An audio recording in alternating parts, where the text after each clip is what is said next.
Si on s'intéresse au passage d'une lumière monochromatique à travers un trou circulaire, on observe une figure de diffraction qui sera un ensemble de cercles concentriques en alternance sombre et lumineux, avec une tache centrale importante au centre.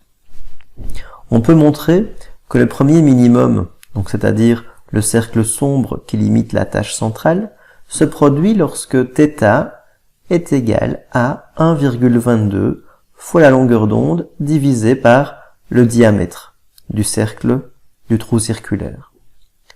Le coefficient 1,22 vient du fait que nous avons une ouverture circulaire. Appliquons cette formule à la diffraction de l'œil. Considérons une pupille dont le trou constitue un diamètre de 5 mm, une lumière verte dont la longueur d'onde vaut 500 nanomètres, et une distance pupille-rétine, c'est-à-dire une puissance fente écran, qui vaut 24 mm. Quelle serait l'acuité visuelle d'un œil humain si sa limite de résolution était uniquement due à la diffraction de l'ouverture de la pupille?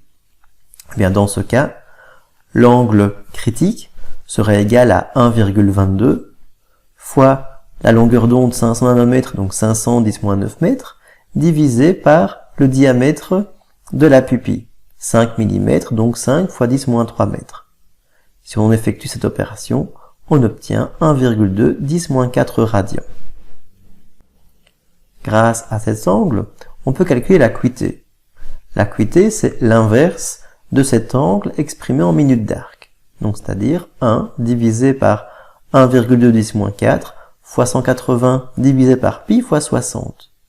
On obtient alors 2,4, c'est-à-dire 24 dixièmes.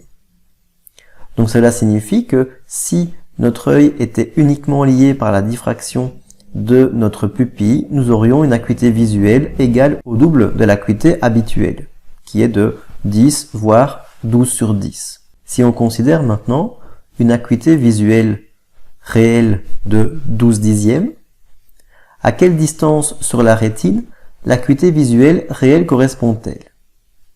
Eh bien, dans ce cas, on sait que cette distance sera égale à L fois tangente θ.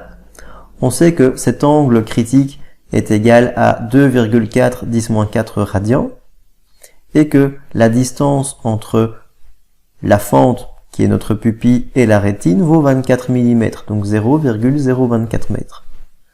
On obtient alors 5,8 micromètres comme étant la distance sur la rétine entre deux points lumineux visibles. Eh bien, cette distance correspond environ au double de la distance entre deux cônes.